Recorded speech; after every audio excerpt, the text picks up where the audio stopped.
So here we are on turn 6 after the first round, and the Romans decided to be dickier and dickier to the Etruscan Samnites.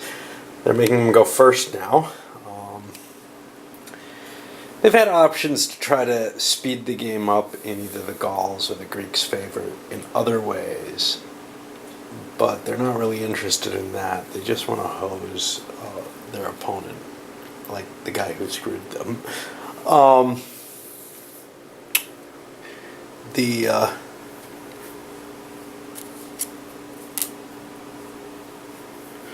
Samnites opened up. I don't remember what the hell they did. I don't even remember what they did. 1, 2, 3, 4, 5, 6. They played something. Has to be bloodshed beyond the Alps. A lot of Transalpines, 3 extra strength points. That's removed from play. The Greeks did a couple of things. One, they moved all those, and they were successful in raiding a couple of areas. Picked up a couple of plunder markers, but then the Gauls swept up, attacked them, defeated them, removed a plunder marker, removed the important location. The Greeks used one of their Desperate Times cards, their last one, and tried to evacuate Syracuse. And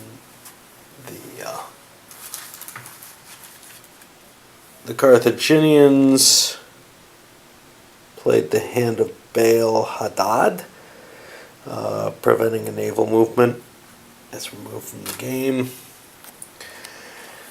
That pretty much failed that activation, and then afterwards the city fell and surrendered. So the Greeks are looking like they're in a lot of trouble there. Romans discarded a card. Coming around to the Gauls, we saw they swept their enemy away. Alright, as we move from the second to the third round, here in the 6th turn, sorry, it's a bit of night. What has changed? So the Samnites gathered together their forces so that they can actually start rolling on the siege table at Narnia again. The Greeks have nothing. They have no army anymore. Their army was lost down in Syracuse. So they're just spending to increase support in their cities. That's, at least they can do something. Carthage moved and dropped a blockade on Messina. That's going to allow them to move their other army and maybe push further into Greece. The Romans threw a card away. The Gauls made an attack on Pisae, played their War Cries card, lost the battle. Just bad die rolls. The Etruscans got a much better roll. That removed the War Cries card from their deck, so they no longer have that 2-point bonus in a battle. Moreover, they took 5 losses in the battle, which meant 3 things got changed hands. One is Ratai, which is no big deal, but that returned to Samnite hands. Another was Aratium. The Etruscans already have maximum loyalty. Getting Aratium, that's going to go independent unless the Etruscans can gain Faesulae. But the interesting one is up here. They returned it Acellum. That's not a Roman-occupied space. I don't know if it can stay because the tribe's gone. But for now, it may allow the Romans to do something, which would be of interest to them. I doubt it, but if they could get forces there or something, they would be able to build a city, for example. End of 3. The Samnites opened things up by finishing off Narnia. And then the Greeks played for more support. Carthage ran through, laid siege to Rhegium, and then the blockade took effect, and Messina is now theirs. Rome thought for a long while and then just discarded. Actually, they had to look up a rule, which is what decided that, about a Carthaginian revolt that they were considering. The Gauls. The Gauls finished things up by marching up, plundering twice, which gets them a point there, and then attacking and defeating the Etruscan army at Pisae, which now they have under siege. And that could get them one more victory point, but they're still short, even if they take Pisae, of that 12 points that they're going to need. And after 4 rounds, Samnites increased loyalty, as did the Greeks. Carthage moved Gisco navally to take command here. He's only got a 1 activation cost. Rome threw out a card, and the Gauls moved here and pillaged. They spent a lot of actions. They spent a whole 3 card trying to do that. They were planning on repositioning as well. Anyway, and for the last round, one big effect. Let's see what we got. Nothing exciting. Samnites opened up another siege over on Sutrium. Gisco, he got a 2-point siege result on Rhegium, which is usually enough in the games I've been playing, but because the Greeks have been worried about their loyalty, they have a 3 loyalty there. It hasn't fallen. The Greeks increased Carthaginian unrest, which is going to drop them a card, but they're up a couple cards because of Sicily already, so that's not going to hurt much. And the Gauls succeeded in their siege of Pisae, which got them that next to last victory point. And so, after 6 turns, we're in an interesting situation, I guess. Large forces of Carthaginians massing to continue the invasion of southern Italy. The Greeks gave up to Timoleon. He's under siege. They're not going to use him next turn. They only get 1 strength point a turn off of Naupolis. So things are pretty troublesome from their point of view. The Samnites maintained the alliance with them, even though they could conceivably gain by stabbing the defeated Greeks. Their cities are so loyal, and anything to help them slow down the Carthaginians seems like a good idea for the Samnites, so they're willing to maintain the alliance, and the Greeks obviously are not going to be able to sustain operations against the Samnites. That'll just help the leader players.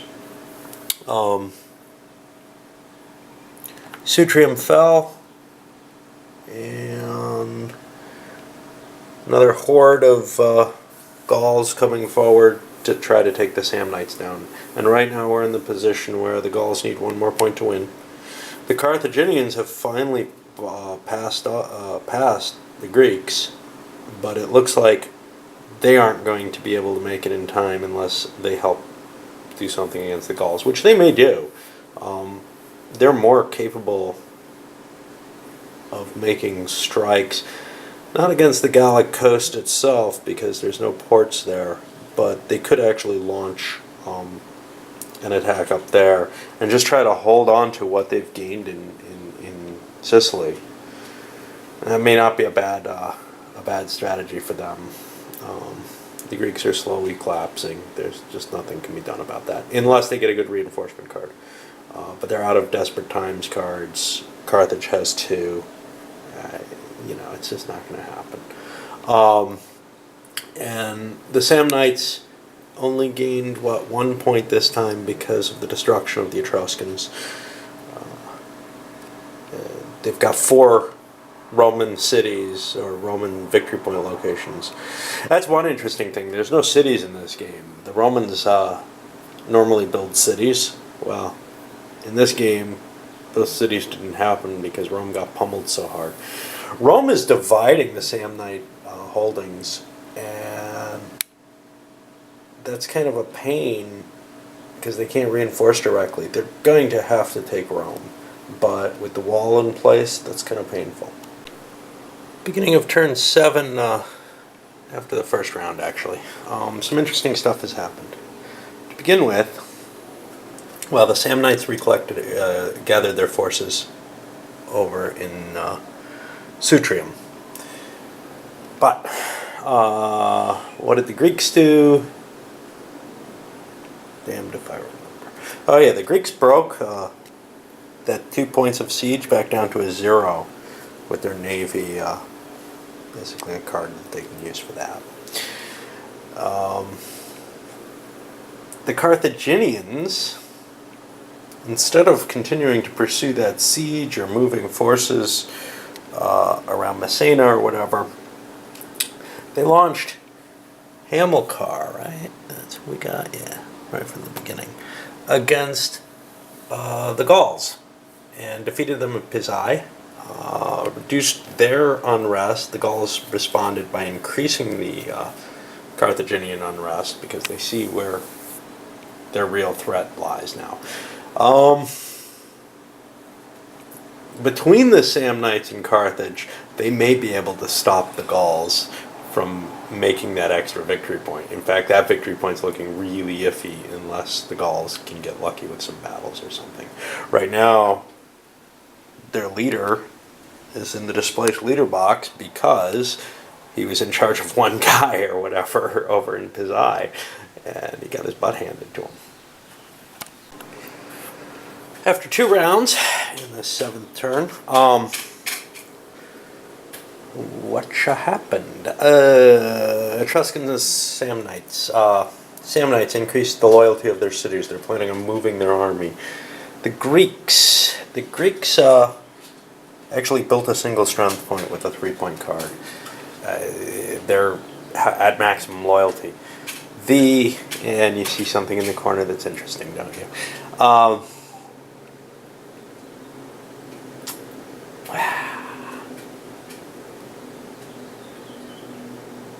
Carthaginians, what the hell did they do? Oh, the Carthaginians sieged at Rhegium, figuring Pisae was safe.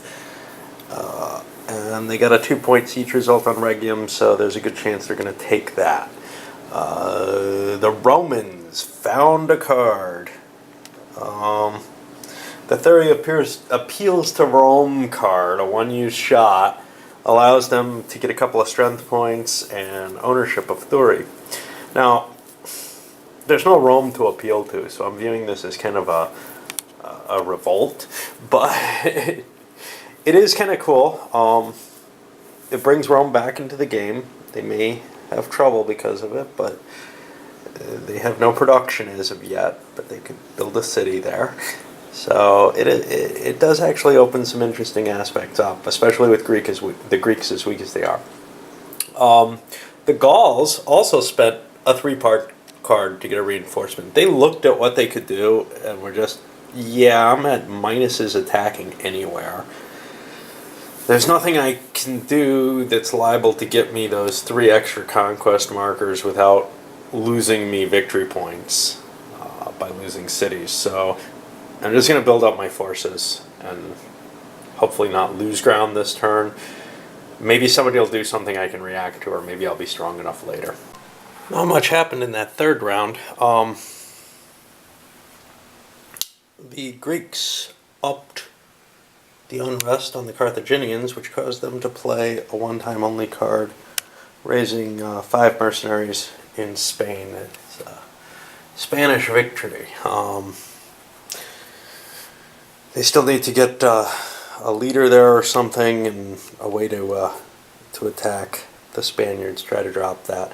And then maybe they can use those mercenaries somewhere, or just watch them die along with. That's the way of the mercenaries, huh?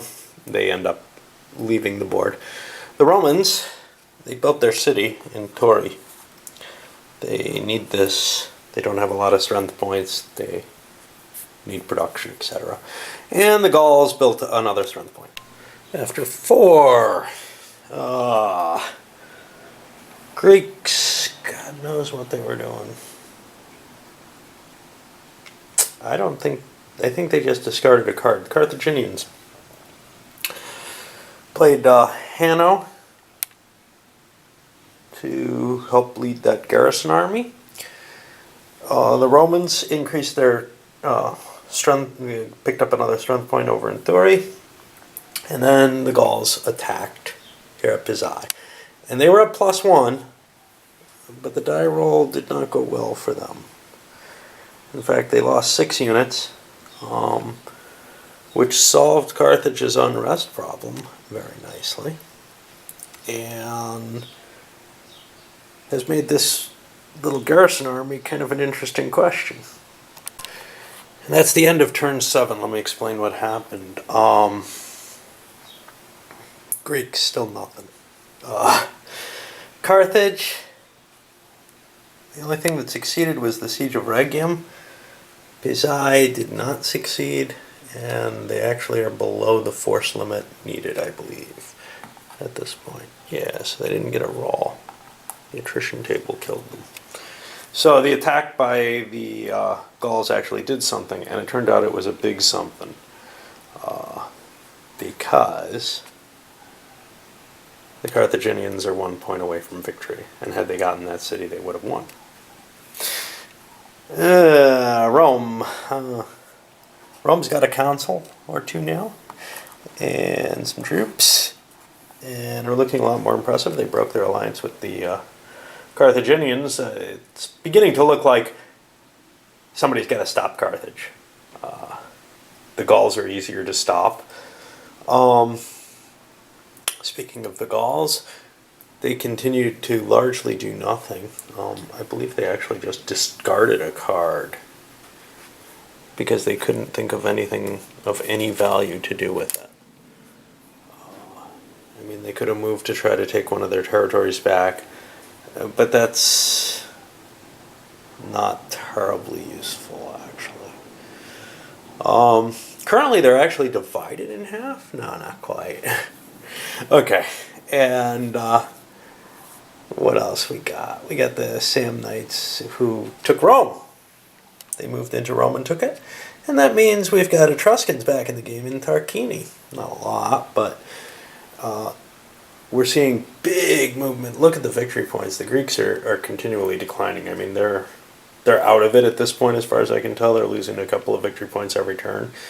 Or maybe it's 1. Let's see. They're down 1, 2, 3, 4, and up 2. So yeah, they're losing 2 a turn, and they only get 1 strength point a turn, and they have no real opportunities to gain more. So they're out of it.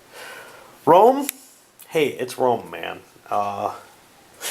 Rome's potent in this game, and just letting them back on the board could be dangerous.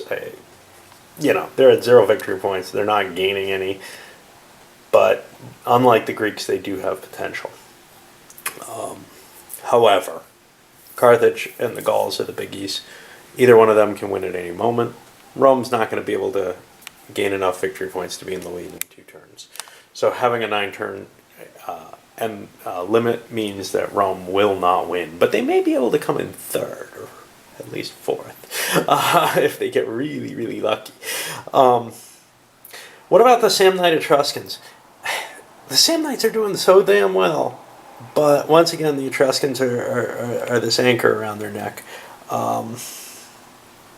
They are gaining points. It's conceivable if the game goes full length or something, they could end up ahead of the Carthaginians. even the Gauls, but can both be taken down and still get the increase? I doubt it. What we're seeing is, I have a feeling that there's no easy way for that particular player to win. Taking Rome out, they had all the advantages. They grabbed the Gauls early on and kind of kept them dragging along for a while. All the advantages in the world, and they still ended up losing their Etruscans. They took Rome out, but it's not enough, and I really wonder if they have any chance in this game period. Maybe I'm misplaying something. Maybe those Etruscan bribes can be better used, I don't know, to at least freeze people. Because they don't really need the 3-point cards. But so far it hasn't been that the Etruscan army has been defeated regularly. It's just been... It's hard to defend what they have. It's easy for them to get wrecked. It's really hard to take the Samnites out because of their tribal situation. Anyway, I don't know how much, maybe knowledge of the power of all the other players would prevent, but Rome was just defending themselves. They needed to. Anyway, I'm going to wrap this one up. It's awfully long, but there's space for it over on YouTube. And that's the end of 7.